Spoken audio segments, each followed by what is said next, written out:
con las charlas del día de hoy, y el siguiente ponente es Chrysomalis Malakos, quien es investigador, jefe del Departamento de Graduación de Teoría de Campos del Instituto, y el día de hoy nos va a hablar sobre Natural Space-Time Non-Commutativity.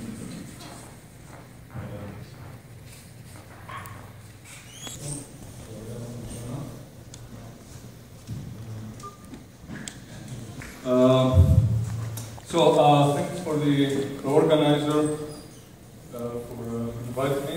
It's an honor to speak at Marcus' birthday. I will start with a typical anecdote reserved for these occasions. People have already mentioned the role of Marcus, say, in the administration related to the institute, but Marcus has done much more for the people working here, and I was fortunate enough to see this in action myself. So he essentially took care of us in many ways.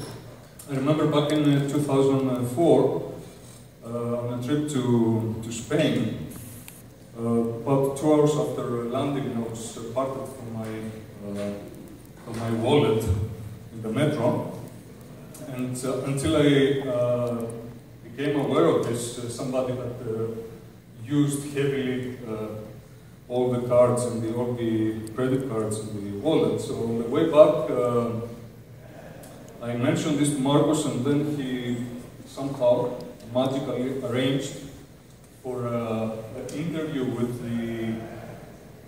nothing less than the director of the Facultad de Derecho.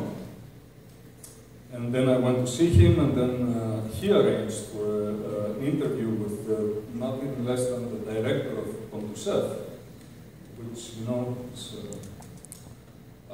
is helping people like me, mere mortals, to fight banks. And they warned me back then in 2004, I think it was October, that it would probably take a long time to recover the stolen goods, so to speak.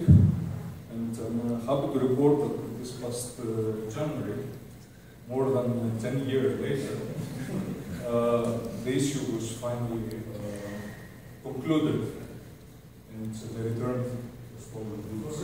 Yes, indeed. So thank you, Marcus. Okay, so back to the subject matter here, natural space-time non-commutativity. That's something that we have been working on and off for many years. I mean, back here in my doctoral days, I was looking into this, and then here at UNAM and other places. So it's going to be some sort of review of some ideas. It's work with Pedro Aguilar, Yuri Bolder, Ilya Sokol, and Sulavsky. We have collaborated with Marcus on another project which is not related to non-commutativity, at least not obviously related. But non-commutativity has been very close to Marcus' interests for a long time, so I thought it more appropriate to choose this. So the outline is mention a bit what's the standard story on non-commutativity, and then deviate from the standard story in what I consider interesting ways. And there will be some summary at the end. Let's see. Now, begin with the nature of non-commutativity. The standard paradigm is what I call intrinsically non-commuting manifolds. What I mean by this is manifolds in quotation marks, where the coordinates just fail to commute, so they're promoted to some sort of operators. And then, depending on the nature of the non-commutativity, they get different names. So there's quantum spaces related to quantum groups, where the non-commutativity is governed by what's called the universal R matrix and its representations. There are Lie-type spaces where the coordinates satisfy some sort of Lie algebra. And then there is this thing called canonical, which I would say there's nothing less canonical than this, but that's the name. These are all interesting exercises, and one learns several lessons, but there is some objection, so to speak. First, it's not clear where these commutation relations come from, and the truth is they come from necessity. So it's probably the only commutation relations that we're able to deal with. So we look at them. But then nobody guarantees that in any physical example they have to be of this form. Second, they seem to break just any sort of Lorentz invariance or anything, so they pick out particular directions in space. This is not as bad as some people seem to think, because non-commutativity is supposed to show up when we are in extreme environments, so perhaps extremely strong gravitational fields and stuff like this. Certainly not in the edge of the universe where everything is flat and nice. So if there is very strong gravitational fields, for example, then of course the gravitational field itself will pick particular directions in space. So these are the directions that show up here. Nevertheless, there is something that I find a bit unsatisfactory about all these approaches, namely the modus operandi here is that we start with the geometry, we imagine this quantum space, we quantize, we fix everything so the geometry is completely given in these forms, and then matter is thrown in, and then we try to do gravity there and stuff like this, which is totally opposite to an operational mode of thinking, where one thinks that because there is already matter there, these huge, enormous gravitational fields will start provoking non-commutativity. So somehow the problem is separated into geometry first and matter then, and this is not in accord with what we expect physically. So this is just a motivation to look for different kind of non-commutativity. Well, one final complaint, of course, is that it's totally arbitrary. Okay, people who have worked here might tell me that this is a solution to Young-Baxter equation. It's essentially unique if you restrict it to one parameter, etc.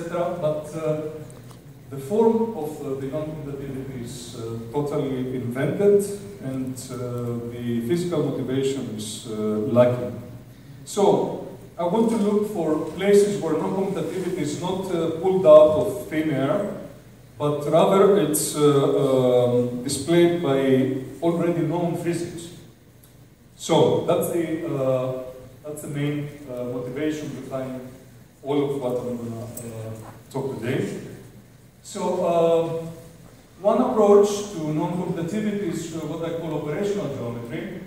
Operational geometry means that the geometry we learn in high school and then universities deals with abstraction. So there are these manifolds, and then there are points, and there are lines, and stuff like this, which as physicists we cannot realize in the laboratory. What we have in the laboratory are particles and fields, and so perhaps we should try to write geometry for physicists, new books, where we don't use any abstractions, mathematicians, but rather actual physical systems, and in terms of them describe the observed geometry. When we do that, there is the obvious complication that the probes we actually use in the laboratory are quantum particles and fields. Not even classical extended particles and fields, they are quantum. This means that the classical geometry we know immediately gets fuzzified. This is a loose term, of course, here, but to give you an example, classically you know what is the distance from A to B, say, in a manifold.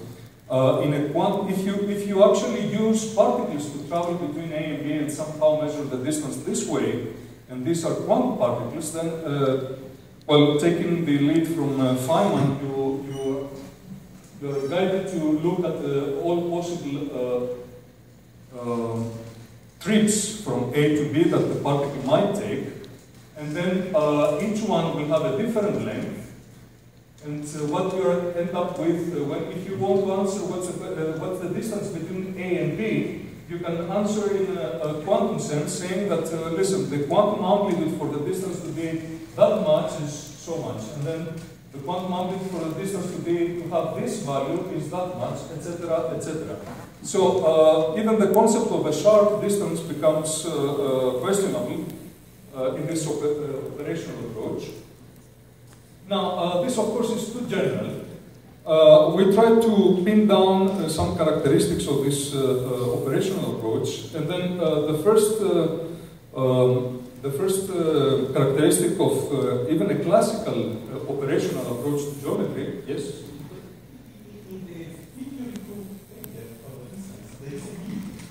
Yes, because in Feynman integral you consider all classical paths from A to B, and then there is a minimum. Yeah, but the actual distance you will take from a trip to A to B is not necessarily that. So, okay, as I said, this is a hand waving just to show in what sense the geometry will be falsified.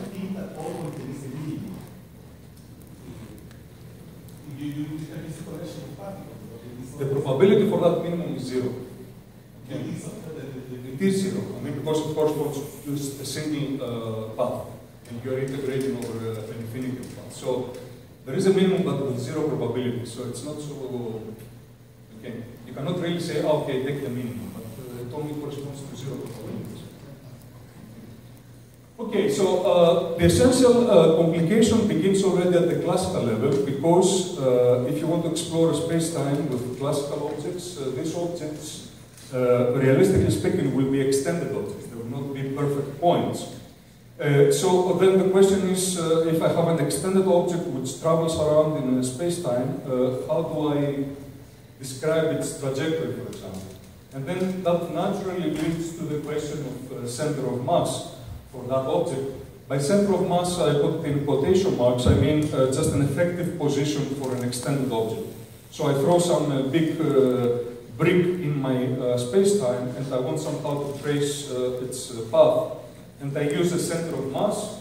So if I go to relativistic mechanics, nothing about general relativity here, just plain old special relativity, flat space-time. And I try to define the center of mass of an extended object, I already have trouble. And it seems that this is not so well known. But in 48 already, Trice in an article made a review of the situation, and then he put down 4 requirements for this center of mass. So at each instant in time, I have x, y, z coordinates, components of this position of the center of mass. And he demanded that they should be part of the 4 vector. This just means that all observers should agree on the word line of the center of mass. It should be a covariant object.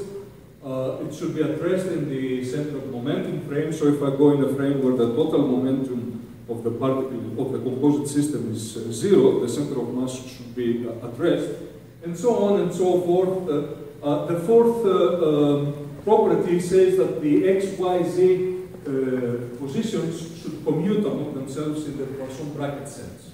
Okay, so that's classical relativistic mechanics, and he demanded that the x position of the center of mass, Poisson bracket with the y gives 0, etc. This, of course, is the first one we will be happy to abandon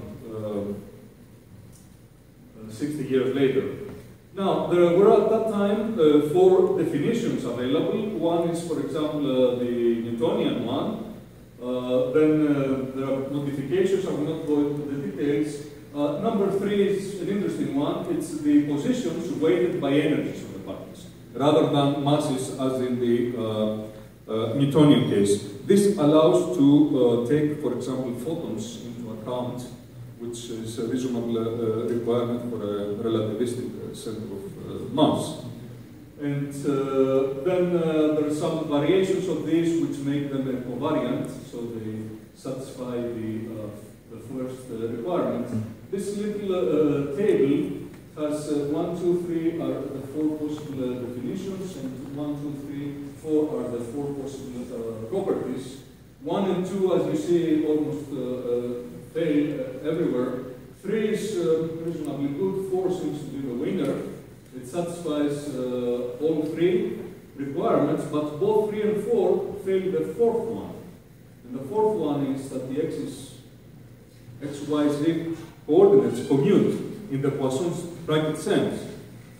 So for definition 3, if I call qi the position of the center of mass according to this definition, the commutator has something to do with the k component, say the orthogonal component of the spin of this object. If this object is rotating, then the positions in the plane of rotation, so to speak, fail to commute.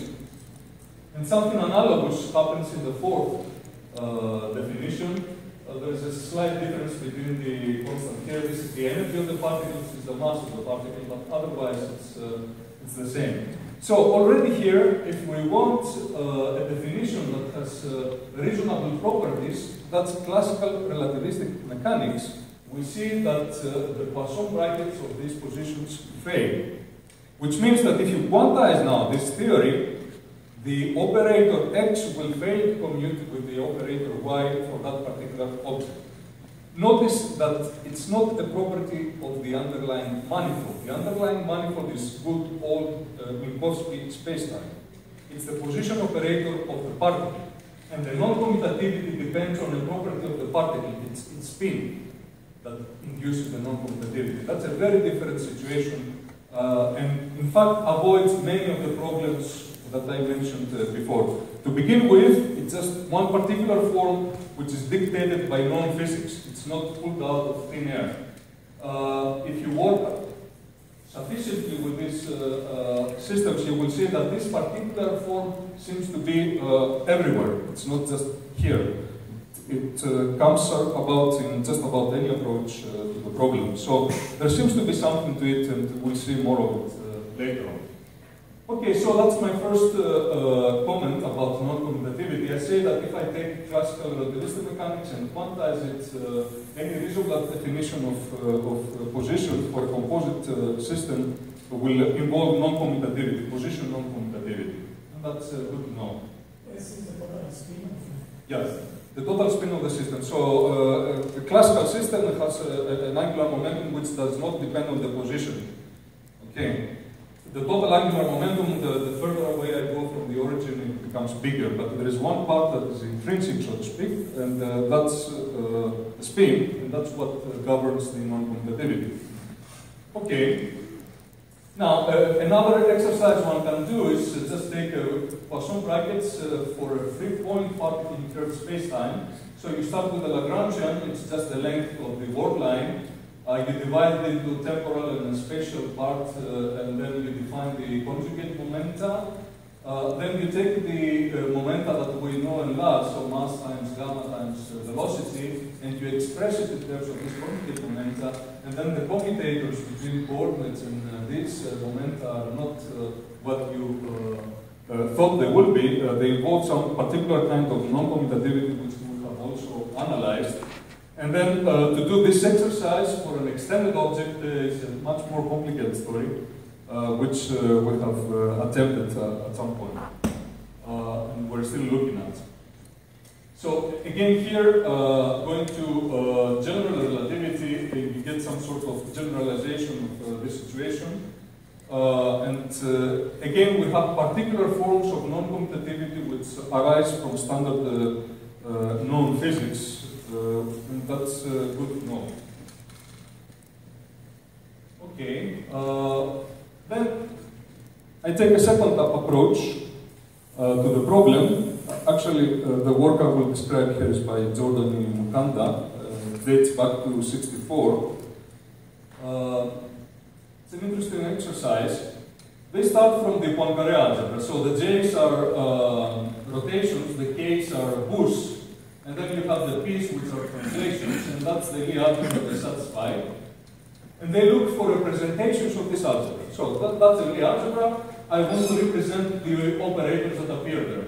What are the building blocks for the representation? Just coordinates and dual derivatives. So I'm looking for representations of these operators as differential operators, essentially, on the plane. Okay, so I have, for example, x, y, z, dx, dy, dz, and I want to make objects that satisfy this algebra. Well, it's interesting that if that's the only available objects to represent the generators, a solution essentially unique is the one that we know. JI is essentially Q cross product with P. The momenta operators are represented by derivatives, and the energy, the Hamiltonian, is represented by this expression.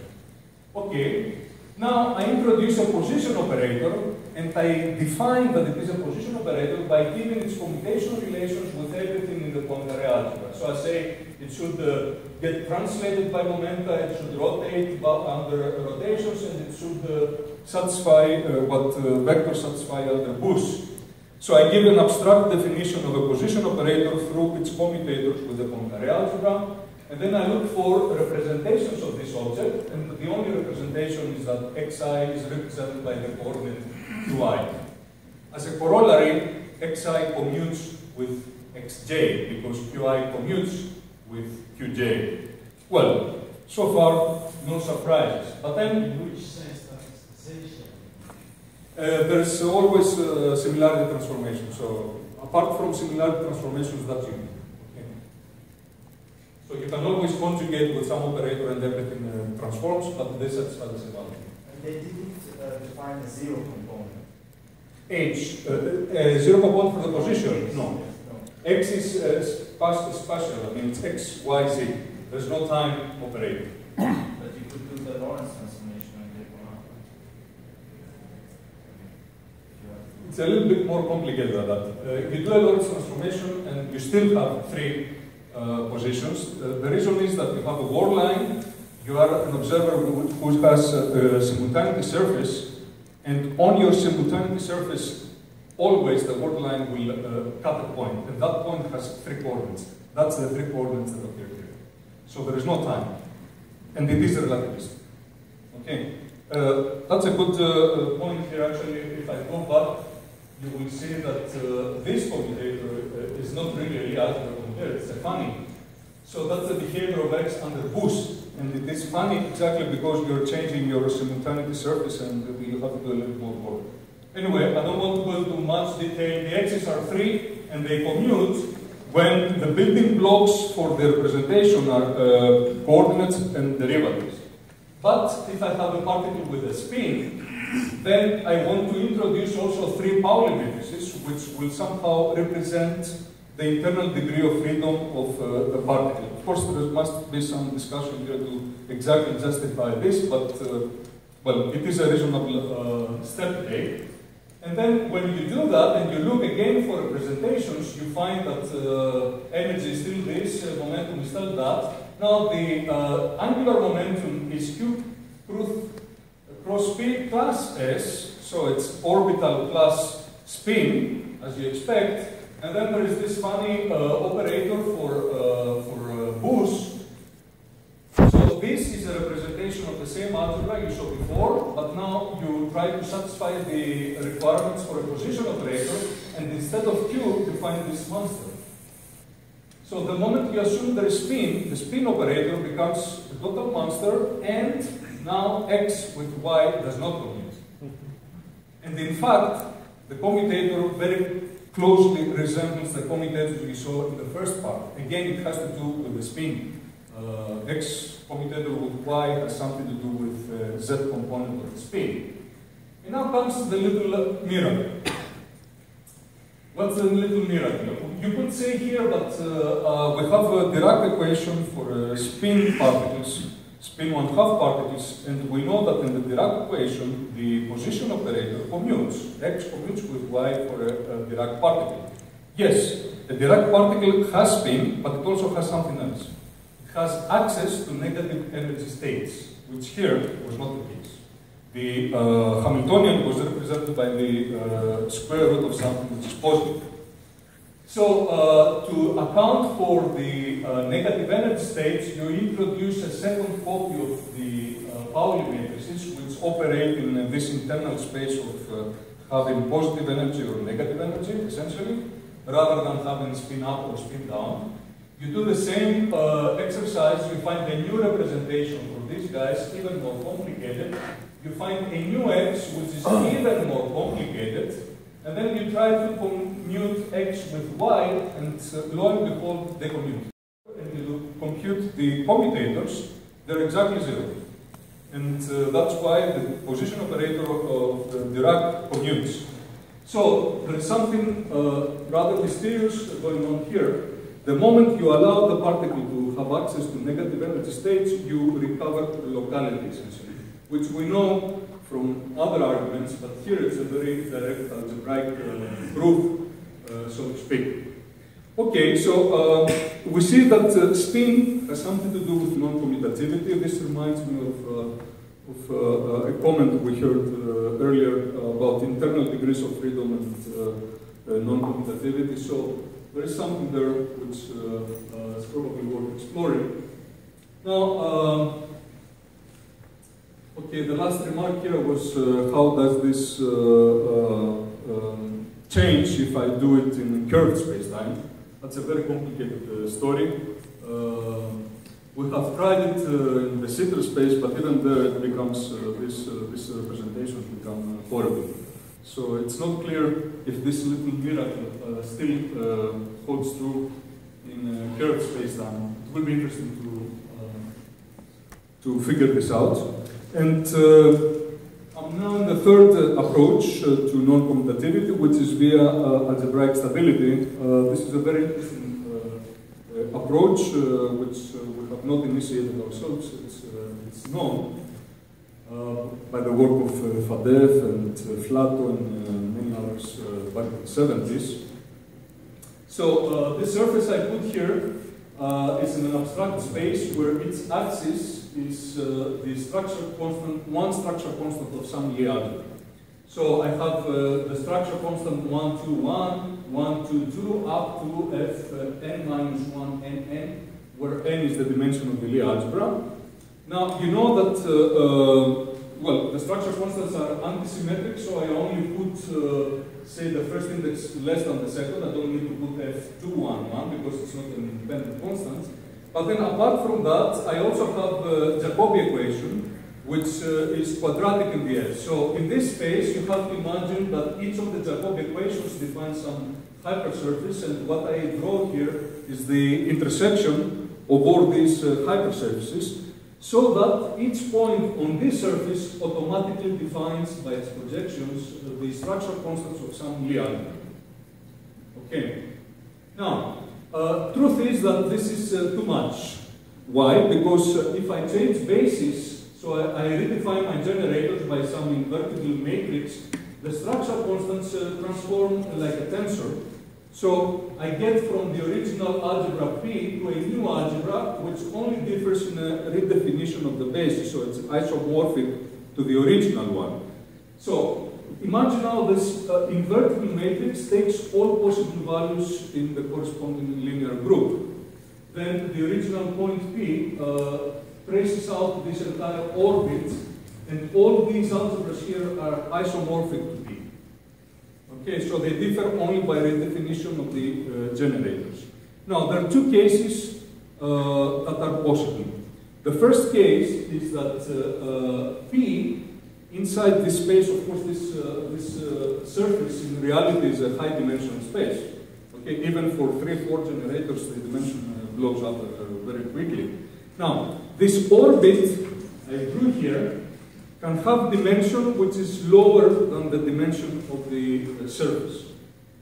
In that case, I can get, say, if the orbit is a two-dimensional thing and the space of Lie algebra is three-dimensional, then I can get, say, from above, very close to the point P, and I'm still not in an algebra isomorphic to P, because I'm outside the orbit.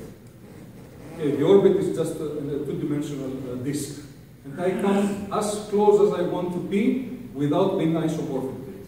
In that case, we say that P is an unstable Lie algebra. Why? Because there is a way to perturb the structure constant by a small epsilon, and I immediately jump to an algebra which is completely different from the original one. It has infinitesimally different structure constants, and still it's a different algebra. It's not isomorphic to the original one. On the other hand, if this orbit that has the maximal dimension possible so that P is inside some block, then there is no way to get close to P without being in an isomorphic algebra. In that case, we say that the algebra is stable, meaning you don't really have to know the structure constants with infinite accuracy to know which algebra you are dealing with. Any other algebra close by is essentially the same algebra in a different guise, in a different basis. Well, so now, as physicists, we must pay attention to this, because for many of the underlying Lie algebras we use, the structure constants are determined experimentally. Okay, think of the velocity of light, which appears in the Lorentz group, or h bar, which appears in the Heisenberg commutator, which means that we never know the exact position of the point in this space. So if the algebra is unstable, we essentially don't know which algebra we're dealing with. Only when the algebra is stable and we have enough precision to get inside the orbit, we know what we are dealing with. Then people like Fadeev proposed that physicists should work only with stable algebra, because unstable algebras require essentially infinite fine-tuning. Well, there is an interesting exercise one can do. There is a standard algorithm that we actually wrote a computer program that implements it. So the input is Galileo's Lie algebra, which is rotations, boosts, and how boosts behave under rotations. And then you ask the program to stabilize the algebra, and out comes special relativity. And this takes about 11 seconds. Okay, so if people knew about Lie algebra stability arguments, they could derive special relativity in one afternoon on algebraic grounds. Okay, special relativity is the stable form of Newtonian mechanics, and then it's good because you can play with the structure constants and it's essentially the same algebra. A similar argument shows that quantum mechanics is the stabilization of Poisson structure in classical phase space. So there is some good reason to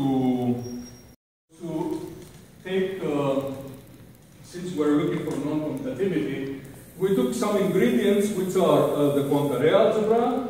So here I have 10 generators. The J's are Lorentz transformations, and the P's are just translations, 10 of them. And then we complemented them by positions, which we characterized by their transformation properties with the P's. Okay, so essentially we put this algebra together with the Heisenberg algebra in 4-dimensional form here. And then, of course, the positions should transform under Lorentz transformations in some nice manner. And then if we put all this together, then we have an algebra which has 14 generators. Notice that there is an M here, which is on the right-hand side of the Heisenberg relation, which is supposed to commute with everything. So it's actually 15 generators. And we asked, is this algebra stable? And it's a matter of pure Lie algebraic stability analysis, which is about 1 million linear equations in, I don't know, 300,000 unknowns or something like this, which we found ways to do with a computer in a finite amount of time. And to make a long story short, that's the end result. That's the stabilized form of quantum relativistic kinematics. We did an exhaustive search, and it turns out that there are 3 deformation parameters that can be turned on, and for each of them, one of the standard commutators is modified, one or more. For example, alpha 3 appears in the right-hand side of the Heisenberg relation by an extra term. What was central, this M that commuted with everything no longer commutes in the general case, and positions don't commute by alpha 2. And we proved that if this relation is satisfied, alpha 3 square is different from alpha 1, alpha 2, then this algebra is stable. So we can think, if you want, of alpha space. That's the space of possible deformations of the standard relativistic quantum kinematics. We are here. That's the algebra we use. And what we have shown is that as long as we stay away from this phone, all these algebras are stable. But this one here is not. Okay, and so we have identified the forms of these algebras in various parts of this space. So from a third approach, again, we recover the information that non-commutativity can be seen even when one looks at known structures. It does not have to come from nowhere. And so it seems to be with us and it will stay with us for some time. So, summarizing, relativistic quantum mechanics implies non-commuting position operators for extended objects. If we use extended objects as probes, then there is an effective geometry that appears which has many non-commutative characteristics. I will not go into this in any detail. Looking at representation theory, we see that spin induces non-commutativity, which is cured by allowing for antiparticles. It will be interesting to see if this holds true in general spacetimes or it's just an artifact on Minkowski. And finally, stability analysis essentially implies that nothing commutes. Okay, momenta don't commute, positions don't commute, Heisenberg commutator gets modified, etc., etc. Thank you.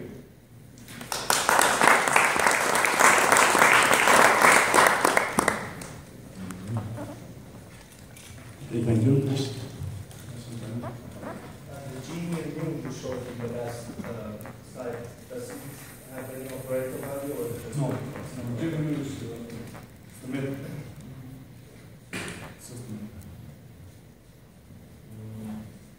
Refer to this one. Is it the eta? Yeah, that's it. Any more questions? What is For space, because for space-time, do you recover these on paper these configurations, make corrections to the geometric equation? Is the point of speed? Yeah. Well, it's a very complicated story. The standard definition for center of mass in general spacetime is due to the work of initial work of Papapetrou and then some fine points by Dixon and others. Turns out, something which is not mentioned anywhere, as far as we know, that this definition has some very problematic aspects. In particular, it lacks associativity. In the sense that if you compute the center of mass of A plus B plus C, it depends on how you cluster things. If you first compute the center of mass of A with B and then that with the C, you get a different result rather than if you do it the other way. So we have found another definition which does not have this problem. It's exactly associative. And we have, well, there's lots that can be said about the relation with the standard approach.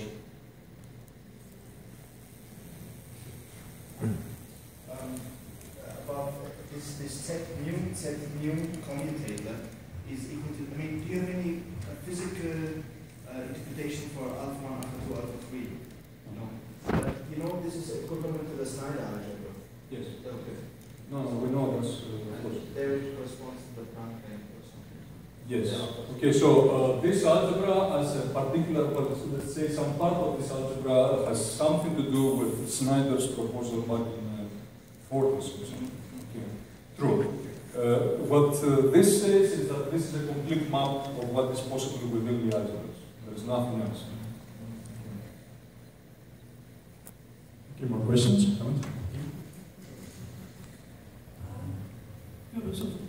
Seem to take one of these the algebras which come up when you do some of these integrable systems within AXPEC, see that you stabilize that algebra.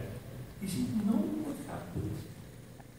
The new Hamiltonian integrable system that you get in one case and in the other, are they related by some sort of property? Is this algebraic stabilization reflected somehow in the dynamics? Well, once you stabilize the algebra, you have a new algebra. You have to think what your new Hamiltonian, for example, would be. For example, the Hamiltonian has something to do with your Casimir. By changing the algebra, you've changed the Casimir. So there are natural new definitions, and in general, the relations can be little. Okay? I mean, the game changes completely in general.